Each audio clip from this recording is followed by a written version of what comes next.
Вечером в городском парке, когда фонари уже зажглись, а воздух наполнился легкой прохладой, мужчина по имени Майкл сел на пустую скамейку.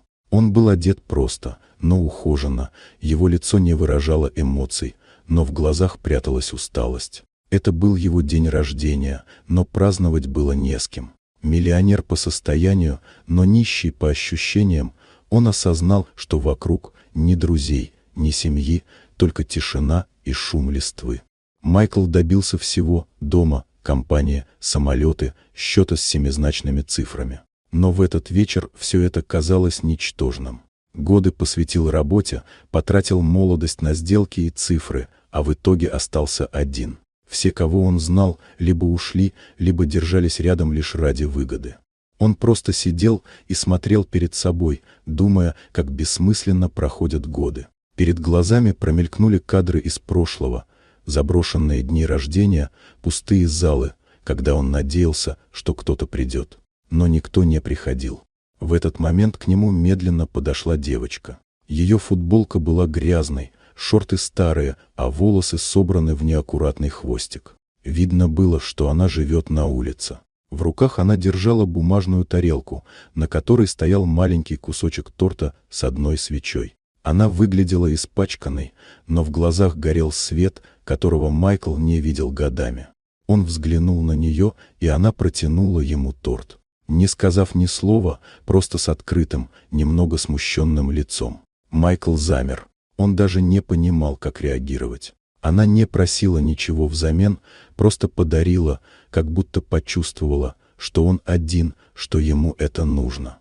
Он взял торт обеими руками и посмотрел на свечу. Ее маленькое пламя отражалось в его глазах, и в этот момент внутри что-то щелкнуло. Впервые за много лет он почувствовал тепло. Настоящее, искреннее, без корысти. Девочка кивнула и медленно ушла обратно в темноту парка. Он долго смотрел ей вслед, сжимая в руках тот маленький подарок. Мир, казалось, остановился.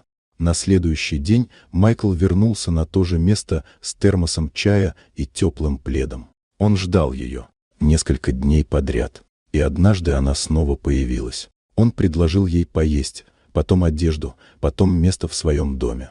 Она не сразу приняла, но он не торопил. Постепенно, день за днем, он начал понимать, что никогда по-настоящему не жил. Что именно такие, как она, забытые, уязвимые, были теми, кого он игнорировал всю жизнь, а именно в них была настоящая суть человечности.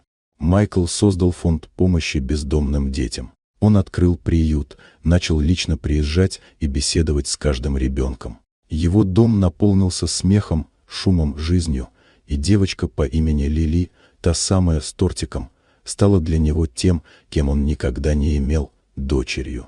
С тех пор каждый год он отмечал день рождения не в одиночестве, а за большим столом, окруженный детьми, которых спас от улицы.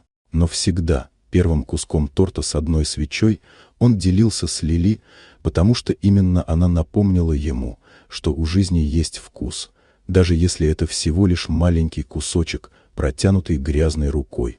И каждый раз, задувая свечу, он не загадывал желания. Он просто благодарил за тот подарок, который когда-то изменил все.